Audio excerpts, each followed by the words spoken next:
If you've ever watched two people locked in a completely furious, just exhausting tug of war, there's this, there's this fundamental assumption operating beneath the surface about how the game is actually played. Right. Both sides basically believe the only path to victory is, digging your heels into the dirt. Exactly. You grit your teeth and you apply like increasingly massive amounts of forward force. You're trying to physically overwhelm the person on the other end of the rope. And the mechanics of that assumption mean that escalating your resistance is literally the only logical move. Yeah. I mean, every ounce of energy one side uses demands an equal or greater push from the other. Just to maintain the status quo, let alone actually win. But, if you watch closely, sometimes the absolute most devastating maneuver you can execute against an opponent who is pulling with all their might. Whose entire center of gravity is predicated on your resistance. Yes. The best move is to simply let go of the rope. You just open your hands and step back. Which is wild to think about, because the sudden, shocking absence of that resistance is what fundamentally destroys their balance. Right. All that accumulated momentum, the very energy they were marshaling to defeat you, is exactly what sends them flying backward into the mud. They're defeated by their own misdirected inertia. They defeat themselves. And that specific conceptual framework, the idea that sometimes intentionally stepping away is a vastly more aggressive, more terminal action than continuing to fight, that is the beating heart of what we are unpacking today. Welcome to the deep dive. Glad to be here for this one. It's a really intense topic. It really is. Today, we have a highly specific, incredibly provocative mission for you, our listener. We are stepping into a very particular moment in time, Tuesday, March 34th, 2026. A very specific day. Yes. And we are examining a single fascinating op-ed from a blog titled Barack Faith, which is written by an author named Paramendra Kumar Bhagat.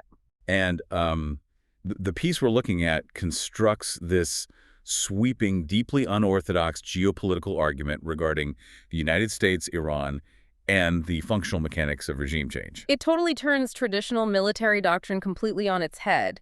But, and this is a huge but a quick, absolutely vital caveat before we dive into the weeds here. Yeah, we definitely need to set some ground rules. Exactly, because this op-ed advocates for foreign regime change, right? It makes these highly definitive claims about the internal political dynamics of Iran, and it specifically praises a proposed military and diplomatic strategy by Donald Trump. So because we are dealing with some seriously heavy, politicized topics, we need to be crystal clear with you. Right. Our goal today is not to take a side. We are not endorsing Donald Trump's policies. We are not criticizing them. And we are absolutely not adopting the author's geopolitical viewpoints or conclusions as our own. Our function here is strictly to act as an analytical mirror.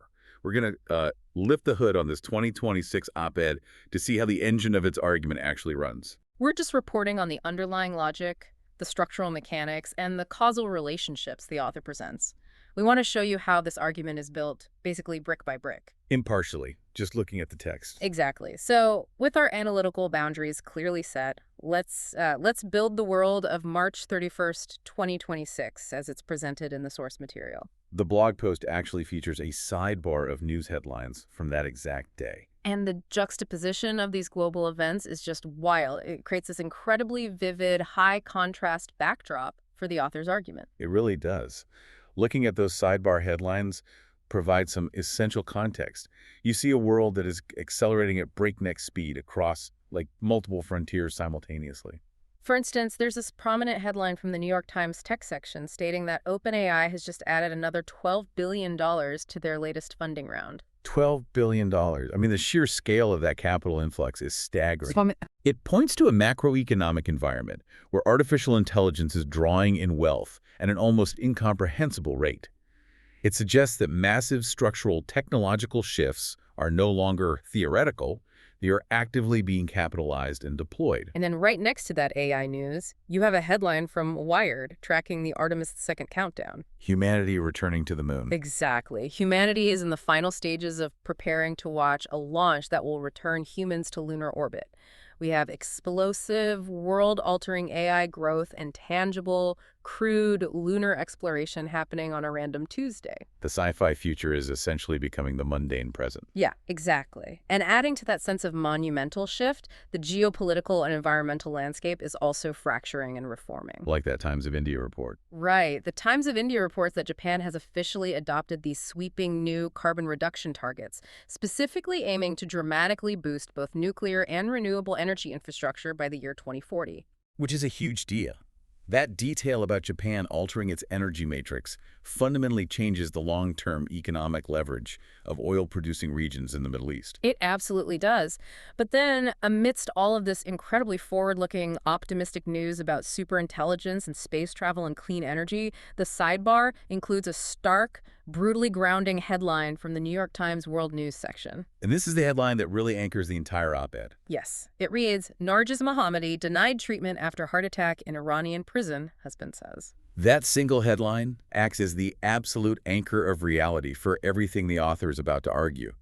Narges Mohammadi is a Nobel Peace Prize laureate and a fiercely dedicated human rights activist. The juxtaposition is totally deliberate and jarring. Oh, absolutely. In a world that is literally shooting for the moon and engineering artificial minds, you still have this granular, primitive reality of political prisoners being systematically denied basic, life-saving medical care by an authoritarian state. It perfectly isolates the internal human rights nightmare that the author posits is the true, fatal vulnerability of the Iranian regime. The stakes could not be clearer.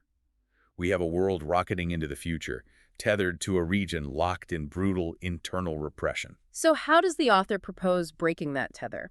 The hook of this entire op-ed rests on a premise that seems almost completely contradictory at first glance. The author asks us to consider how can officially withdrawing from a military conflict actually serve as the most aggressive, effective catalyst for triggering a government's total collapse? It's a profound reframing of how we understand military posture.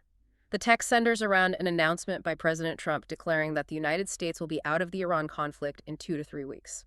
Now, traditionally, in the theater of international relations, when a global superpower announces a withdrawal from a high-tension conflict zone, critics instantly frame it as a retreat. Right. It's viewed as an abdication of global responsibility or creating a dangerous power vacuum or, a tacit surrender of regional influence to adversaries. The imagery that usually comes to mind involves helicopters lifting off embassy roofs or chaotic scrambles at an airport. Yeah, that classic Saigon or Kabul imagery.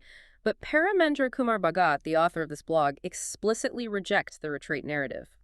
The text states, without ambiguity, President Trump's announcement is not retreat, it is strategic brilliance.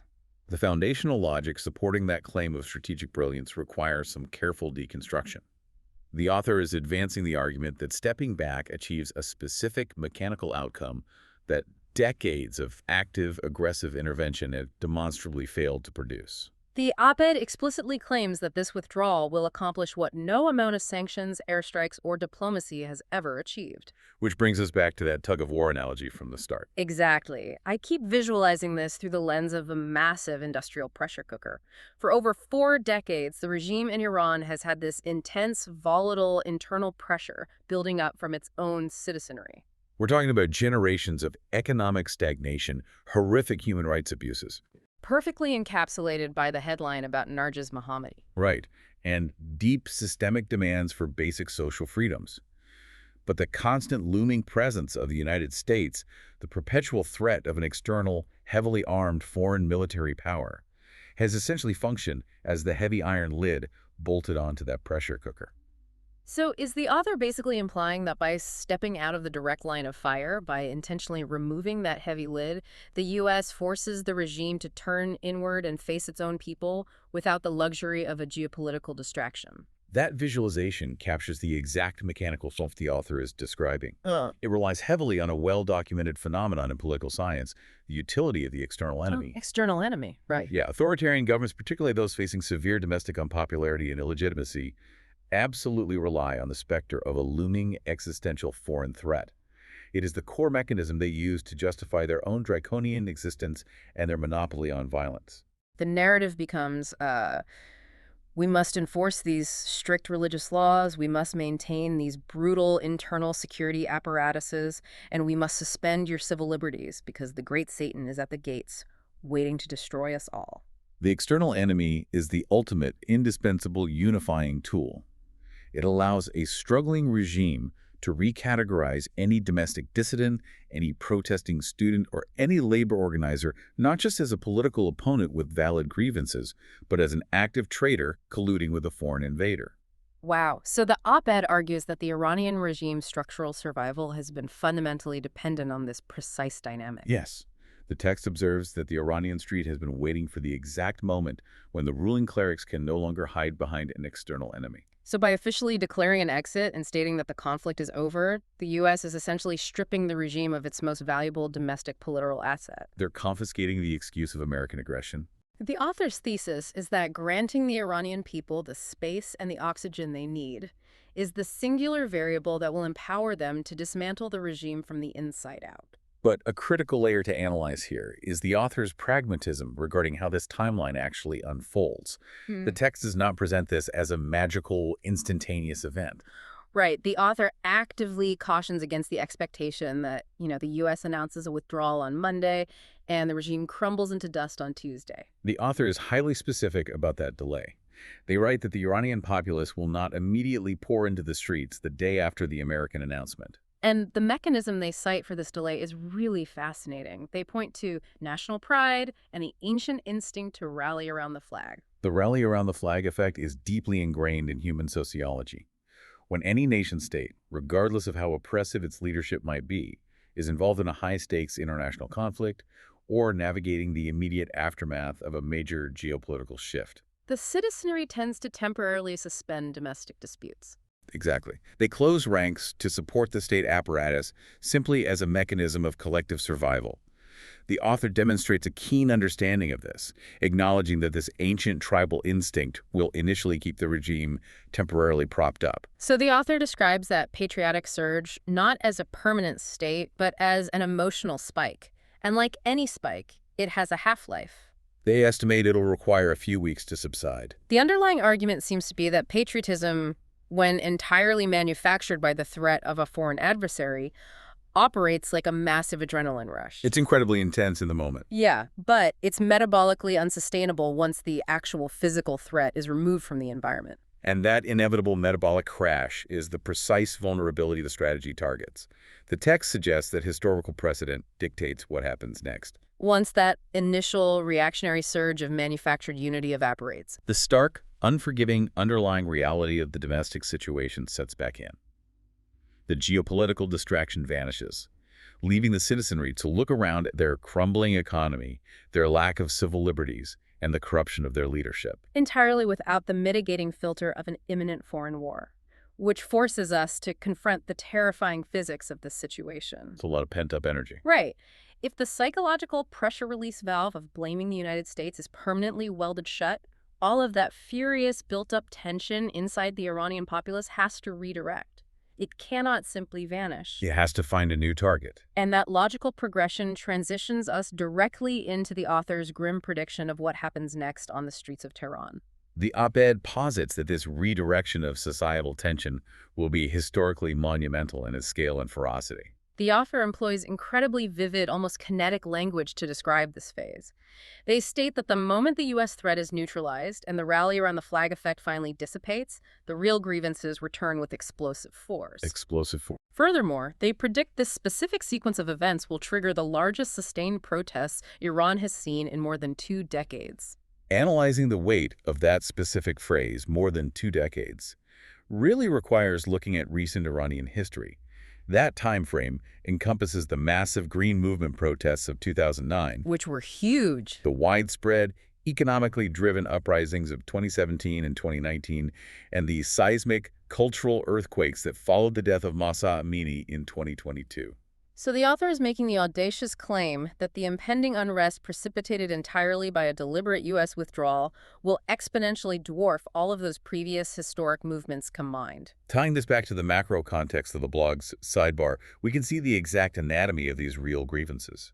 The headline regarding Narges Mohammadi isn't just atmospheric world-building. Right, it represents the structural foundation of the rage the author expects to detonate. Exactly. The systemic denial of medical care to political dissidents, the institutionalized subjugation of women, the sheer brutality of the carceral system. These are the deeply entrenched, agonizing domestic realities that the regime will suddenly be completely unable to attribute to Western economic sanctions or CIA sabotage. When you definitively remove the external enemy from the board, the internal enemy, from the perspective of the oppressed citizenry, comes into devastatingly sharp focus. However, the author does not harbor any naive illusions about how a deeply entrenched, militarized theocracy will respond to this explosive force filling their public squares. No, the text outlines, in chilling detail, the regime's anticipated brutal playbook. The imagery deployed in the op-ed to describe the regime's counteroffensive is highly specific. The author points directly to the regime's enforcers, characterizing them as goons on motorbikes armed with machine guns. Isolating that specific tactical detail of the motorbikes is crucial for understanding urban conflict dynamics. Why motorbikes specifically? Well, in a sprawling, notoriously congested metropolis like Tehran, traditional heavy military assets like tanks or armored personnel carriers are tactically inefficient for riot control. Oh, because they get stuck in traffic. They become bogged down in gridlock, their sight lines are restricted by narrow streets, and they're easily immobilized by civilian barricades. They're essentially sitting ducks in a massive crowd. Exactly. Conversely, paramilitary forces mounted on motorcycles possess terrifying asymmetric advantages. They can effortlessly weave through paralyzed traffic, Rapidly deploy to unexpected flashpoints. execute violent, drive-by dispersal tactics against crowds, and reposition to new sectors long before protesters can establish any defensive lines or organize countermeasures. They represent the ultimate tactical instrument of swift, mobile, urban repression. And the author explicitly predicts that the regime will unleash these specific units to annihilate the uprisings, quote, exactly as they have done before. Exactly as they have done before. Okay, if we accept that premise, it forces an incredibly uncomfortable moral and logistical question. I'm putting myself in the shoes of you, the listener, right now, because this seems like a glaring contradiction. That's the big elephant in the room. Right. If the author is fully aware and explicitly documents that these heavily armed, highly mobile motorbike squads are going to be unleashed to slaughter civilians, how can this withdrawal strategy possibly be framed as a net positive for the Iranian people? It sounds like abandonment. Doesn't the act of the United States pulling out of the conflict essentially amount to abandoning the protesters to a well-oiled meat grinder? It sounds like the policy is, we're going to let go of the rope, step back, and watch you get massacred. That is the defining moral friction of the entire piece. It is the exact question that separates a naive theoretical exercise from hard-nosed military strategy. So how does the author address this? Well, it leads us directly to the structural core of the author's proposal. The op-ed entirely anticipates this horrific, lopsided slaughter. The withdrawal that the text advocates for is not a total abandonment of the theater. It's not packing up the aircraft carriers and sailing back to Norfolk. No. The strategy contains a massive, technologically advanced, and highly violent caveat. The author essentially executes a sleight of hand with the definition of the word exit. It's revealed that Trump's proposed exit from the Iranian conflict is strictly an exit from the nature of the conflict, but absolutely not an exit from the physical geography. The op-ed is uncompromising on this point. It states clearly the U.S. military must remain in the region, poised and ready. So we are not leaving the arena, we're just completely altering our posture within it. The author meticulously outlines a hyper-specific automated trigger mechanism for U.S. forces. The American military remains in theater, but they completely cease engaging in a broad, systemic, multi-domain war against the Iranian state apparatus or its national infrastructure. Their role shifts entirely. However, the text mandates that any subsequent bloody crackdown against civilian protesters by the regime must automatically trigger a devastating U.S. response. The text describes the nature of that response as, quote, precise aerial strikes on those motorbike units and their command centers. The granularity of that targeting protocol is the linchpin of the argument. The author is not advocating for shock and awe bombing campaigns against government ministries in the capital. Nor are they suggesting dismantling the conventional Iranian military bases along the borders. Right. The proposed kinetic targets are restricted exclusively to the localized, tactical units actively engaged in domestic repression, the motorbikes in the streets, and the immediate, localized command nodes coordinating their movements. Think about the mechanics of a boxing match. The author is suggesting that the U.S. military transition from being a heavyweight fighter trading blows in the center of the ring to acting as a heavily armed, strictly enforced referee. I like that analogy. The referee's function is not to throw punches at the fighters in order to win the bout. The referee hovers right on the periphery of the action. And the absolute second, the regime, one of the fighters, throws an illegal, prohibited blow, which in this scenario means opening fire on unarmed civilians. The referee instantly steps in and delivers a catastrophic penalty, specifically to the limb that threw the punch. That analogy perfectly encapsulates the desired operational dynamic. It represents a paradigm shift from being a primary symmetrical combatant to serving as a violently enforced guarantor of the rules of engagement between an authoritarian state and its own subjugated populace. The author summarizes this posture as not occupation, not invasion, just immediate, overwhelming deterrence. They claim that executing just the first few precision strikes will broadcast an undeniable message to the security forces that the era of slaughtering unarmed civilians with impunity is over. But looking at the logistics of this, the risk of mission creep seems astronomical. Oh, totally. If the U.S. begins deploying precision munitions into the urban centers of a sovereign nation to destroy its internal security apparatus, hasn't the U.S. functionally re-entered the exact same war it just proudly declared it was exiting? You've identified the exact geopolitical tightrope this strategy attempts to walk. The author is acutely aware of how quickly targeted strikes can spiral into systemic conflicts. So how do they defend it? To preempt this criticism, the text draws a massive, brightly colored line between this proposed strategy and the disasters of recent American military history. They include a short, heavily loaded sentence: "This is not nation building." Nation building is a radioactive phrase. It instantly evokes the ghosts of Iraq and Afghanistan. It really does. It carries the immense, agonizing weight of multi-decade occupations, trillions of dollars incinerated, and ultimately futile attempts to artificially construct Western-style democracies from the top down in foreign soil. The author is desperate to insulate this policy from the taint of those historical quagmires. By explicitly stating this is not nation-building, the text argues that the U.S. will have zero involvement in selecting the new leaders, drafting a new constitution, or policing the local neighborhoods. The author strictly defines these kinetic interventions, the drone strikes on the motorbikes, as the minimum necessary to let a genuine popular revolution breathe. It's an almost impossibly delicate needle to thread. The strategy demands immediate, overwhelming, lethal deterrence. Dropping high explosives on highly mobile targets, weaving through densely populated urban environments, while simultaneously maintaining the fiction that this level of intervention avoids the chaotic pitfalls of a full-scale invasion. It requires a level of military precision, intelligence gathering, and political restraint that borders on the superhuman. And the entire edifice of the strategy rests on the assumption that a precision strike, obliterating a local besieged command center, does not instantly provoke the regime into launching a massive retaliatory ballistic missile barrage against U.S. naval assets in the Persian Gulf, which would instantaneously drag the United States right back into the massive regional war they were attempting to avoid. What happens if the boxer decides to punch the referee? What happens if the deterrence fails to deter? Exactly. Well, the author does not shy away from the apocalyptic stakes of this gamble.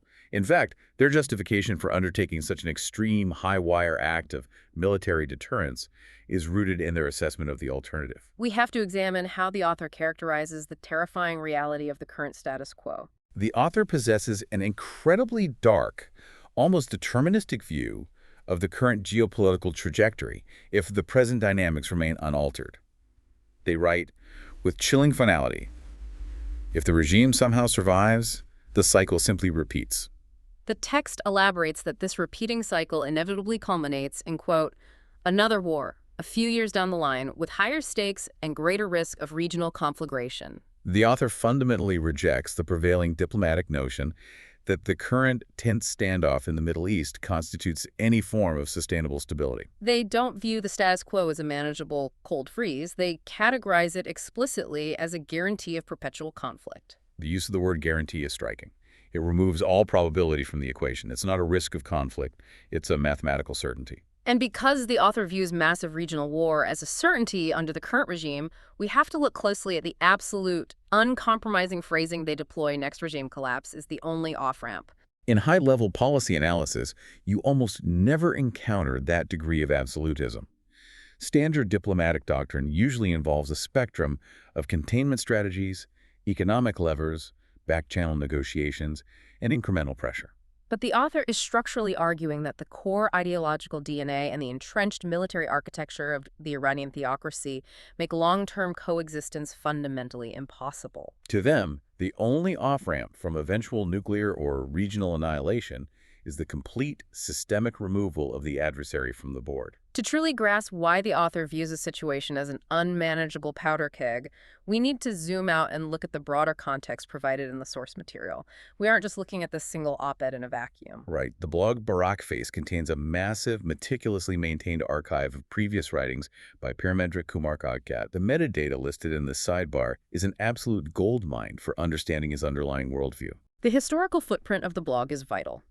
By examining the titles of the author's previous posts, we can reverse engineer the complex, militarized mental models they're using to construct this argument. For example, if you look at the entries from earlier in March 2026, you see pieces titled America's Strategic Bind and repeated serialized references to an event called Operation Epic Fury, which has multiple entries documenting it day by day. The title, 30 Days of Operation Epic Fury, heavily implies that this op-ed is being written in the immediate aftermath, or perhaps the final stages, of a massive, sustained, kinetic military campaign that has already deeply destabilized the region. The implications of that are profound.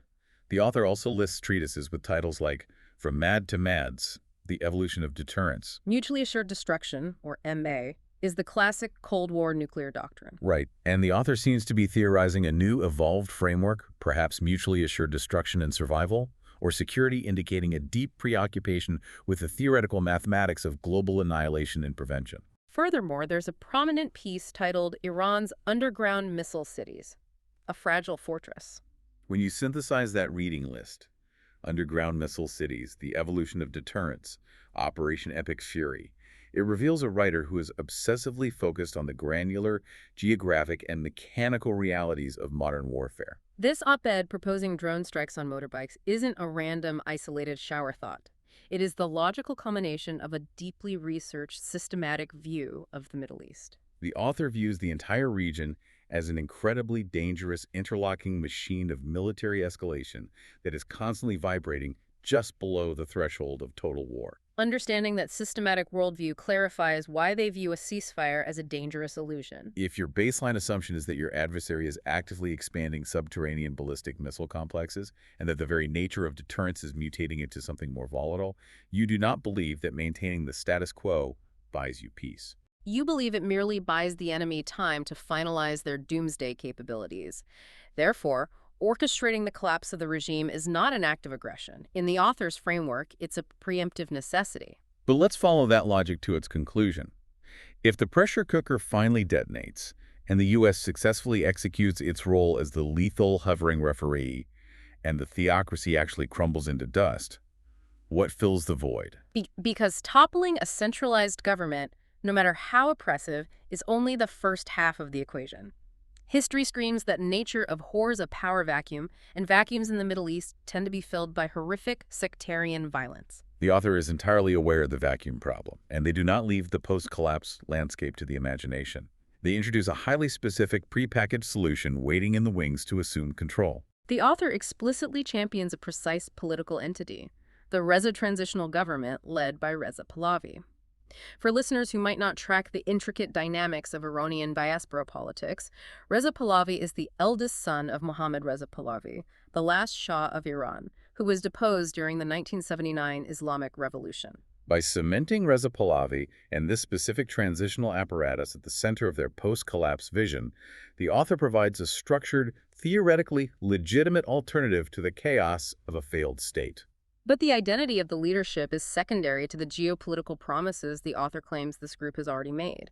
The text outlines what can only be described as a monumental, world-altering grand bargain. The op-ed states, as a matter of fact, that this transitional government has already pledged full cooperation on the three core threats that have defined Iran's isolation. Those three existential threats are listed as nuclear weapons, ballistic missiles, and proxy militias. We must carefully analyze the sheer magnitude of what is being proposed here. Those three pillars constitute the holy trinity of the current regime's survival strategy and power projection. The nuclear program represents the ultimate, untouchable insurance policy against foreign invasion. The ballistic missile program provides the necessary delivery vectors to threaten adversaries across thousands of miles. And the proxy network, comprising heavily armed entities like Hezbollah in Lebanon, the Houthis in Yemen, and deeply entrenched militias across Iraq and Syria, is the central nervous system of Iran's ability to exert asymmetric dominance and bleed its rivals without ever committing conventional uniformed troops. The author is asking us to believe that the Reza transitional government is prepared to unilaterally dismantle and surrender all three of these massive, multi-generational strategic assets. The rationale the author provides for this unprecedented disarmament is rooted in a concept they call the economics of freedom.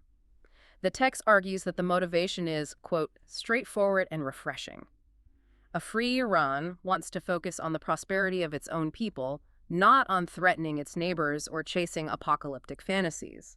In this framework, the author strips away the military necessity of these programs and recasts them entirely as unaffordable luxuries. They argue that a rational, democratically oriented, economically focused government would view a clandestine nuclear weapons program and a sprawling network of foreign paramilitaries not as vital national security assets, but as catastrophic financial drains that isolate the nation from global markets. I have to hit the brakes here Right. and throw some serious skepticism at this premise because the author's logic feels dangerously close to utopian fantasy. The text casually states, regarding the elimination of these massive threats, 2 is better than 3, the sooner the better. But consider the staggering logistical reality on the ground.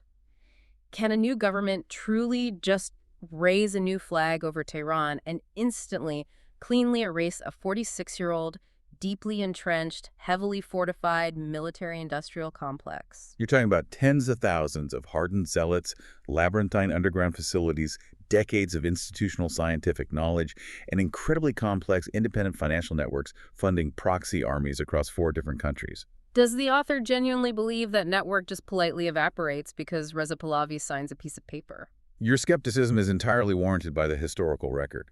The assumption that you can surgically decapitate a deeply ideological regime and inherit a compliant, easily dismantled military apparatus is historically fraught with disaster. The physical infrastructure of uranium enrichment, the supply chains for solid fuel rockets, and most importantly, the ideological commitment of the Revolutionary Guard Corps do not simply vanish upon the declaration of a transitional government. Attempting to forcefully decommission those networks in the chaotic aftermath of a revolution is a recipe for a horrific, protracted civil war. It's the ultimate blind spot. You cannot simply hit Creole Alt-Delete on Hezbollah.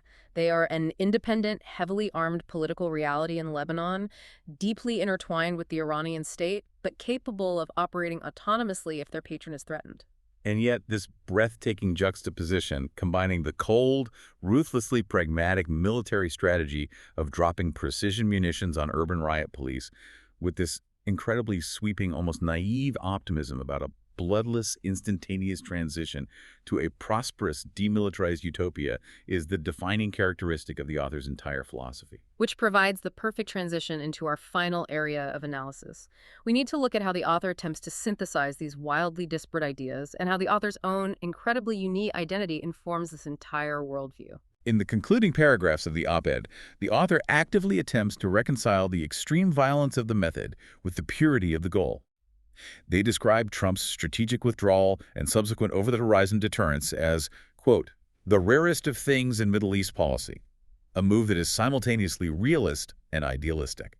Unpacking those two terms is essential. In the realm of international relations, realism dictates that a nation acts solely based on cold, calculated self-interest, prioritizing power, geography, and security above all else, often brutally ignoring human rights or moral crusades. Right.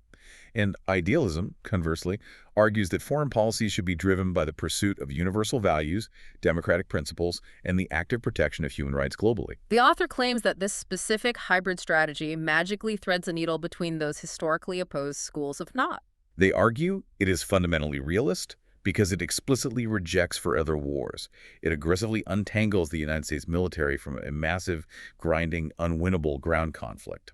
Yet, they argue, it remains deeply idealistic because it refuses to abandon the cause of freedom by establishing the U.S. military as a lethal referee, providing the Iranian people the necessary violent overwatch to secure their own liberation. It's an incredibly bold, almost paradoxical synthesis. The author is demanding that the U.S. can simultaneously wash its hands of the conflict and micromanage the revolution. They punctuate this theory with a final, highly dramatic warning aimed directly at the regime, emphasizing that a countdown has begun. The op-ed concludes with the ominous lines. The clock is now ticking not on American patience, but on the mullah's fear. The people are coming, and this time they will not be alone. The phrase, "they will not be alone," is the chilling crux of the piece, is a direct reference to the U.S. precision munitions quietly hovering in the stratosphere, waiting for a target. It's a highly cinematic, deeply menacing conclusion to a complex geopolitical argument. It absolutely is. But to fully comprehend the architecture of this argument, we have to look past the text itself and examine the architect. The source material provides a deeply detailed profile of the author, Paramendra Kumar Phagat, and it reveals a background that is wildly eclectic and full of apparent contradictions. The biographical details are genuinely shocking given the content of the op-ed. Right at the very top of the blog, serving as a banner before the actual text begins, the author stakes a massive, definitive claim regarding their political origins. They declare, proudly, "I was Barack Obama's first full-time volunteer in New York City." That specific detail introduces a massive wave of cognitive dissonance. You have an individual who publicly and proudly anchors their political identity in the grassroots, progressive, highly optimistic movement that launched Barack Obama. And we must remember, Obama's signature foreign policy achievement was the JCPOA, the diplomatic nuclear deal with Iran, which relied entirely on negotiation and sanctions relief. Yet this same individual is now authoring a fierce, meticulously detailed defense of a hypothetical, highly aggressive military policy proposed by Donald Trump, aimed squarely at orchestrating violent regime change in that exact same country. It completely shatters any attempt at simple partisan categorization. You cannot put this author in a standard political box. And the complexity deepens exponentially when you analyze the sheer volume, duration, and thematic diversity of the author's public writing. The metadata attached to the blog is staggering. It displays over 4.7 million page views, and it organizes hundreds upon hundreds of individual posts chronologically, stretching continuously all the way back to October of 2004. This represents an individual who has been systematically processing and publishing their worldview in real time for over 2 decades. Calling him a prolific blogger almost feels insufficient. Looking at the bibliography of full-length books listed on the site, we are dealing with a polymath. The subject matter swings wildly between intensely disparate disciplines. On one end of the spectrum, you have deep dives into bleeding-edge technology with titles like Agentic AI, set to explode in 2026, and liquid computing, the future of human-tech symbiosis. Then, without warning, the bibliography pivots entirely into narrative fiction, listing sprawling sci-fi novels such as Around the World in 1,000 Days and The Country of Geniuses, a race through AI adolescence. And as if advanced computer science and science fiction were not enough, the author also publishes heavily philosophical, almost utopian economic treatises. They list books titled Calcuism, The Economic and Spiritual Blueprint for an Age of Abundance, and The Convergence Age, 10 Forces Reshaping Humanity's Future. This specific, highly unusual combination of interests, AI, progressive grassroots organizing, kinetic military deterrence theory, and utopian spiritual economics, is the Rosetta Stone for translating the true intent of this op-ed. The author does not view these subjects as isolated silos of thought. They view geopolitics, artificial intelligence, human sociology, and military force as interconnected nodes within one massive global operating system. That system-level thinking explains everything. When the author writes about deploying drone strikes to protect protesters, they aren't just analyzing a military tactic. They're attempting to debug a global system. In their view, the authoritarian regime in Iran is a corrupted legacy piece of code that is actively preventing the world from reaching what they call the convergence age, or the age of abundance. The U.S. withdrawal, the localized protests, the highly calibrated aerial deterrence, and the rapid installation of a cooperative transitional government are simply the necessary algorithmic steps required to patch the system and allow human progress to resume. That analysis perfectly captures the tone of the piece. The author's extreme, clinical detachment regarding the mechanics of urban warfare, combined with their boundless sci-fi optimism regarding the aftermath, makes total sense when you realize they are viewing international relations through the lens of a technologist attempting to engineer a specific historical outcome.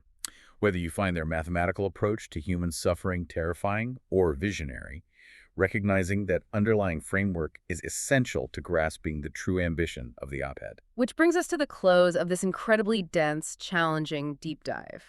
We've meticulously unpacked the paradox of aggressive withdrawal, the terrifying logistics of the motorbike strikes, the massive geopolitical gamble of the grand bargain, and the fascinating tech-utopian mind that synthesized all of these elements into a single 2026 perspective. But before we officially sign off, I think we need to leave you, our listener, with a final provocative thought to turn over in your own mind. A thought that challenges the foundational premise we've spent the last hour exploring. The entire architecture of the author's argument rests on a single, unwavering belief that the removal of an oppressive foreign military threat is the ultimate, indispensable catalyst that will inevitably allow an organic, democratic revolution to succeed. The author views freedom as the default state of humanity, one that will naturally reassert itself the moment the artificial geopolitical lid is removed, provided a high-tech referee prevents a total slaughter. But I want you to look closely at the mechanics of that assumption.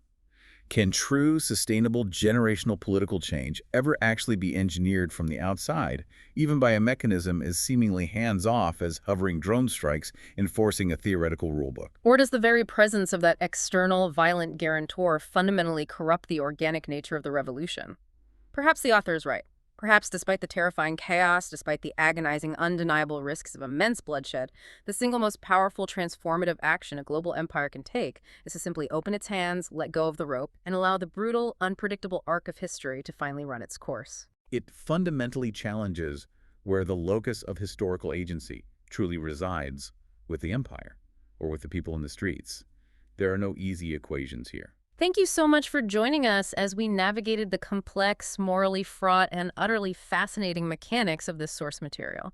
We truly value the time you spend taking these deep dives with us. Continue to question the underlying logic and keep looking for the hidden mechanics in the arguments you encounter. We will see you next time.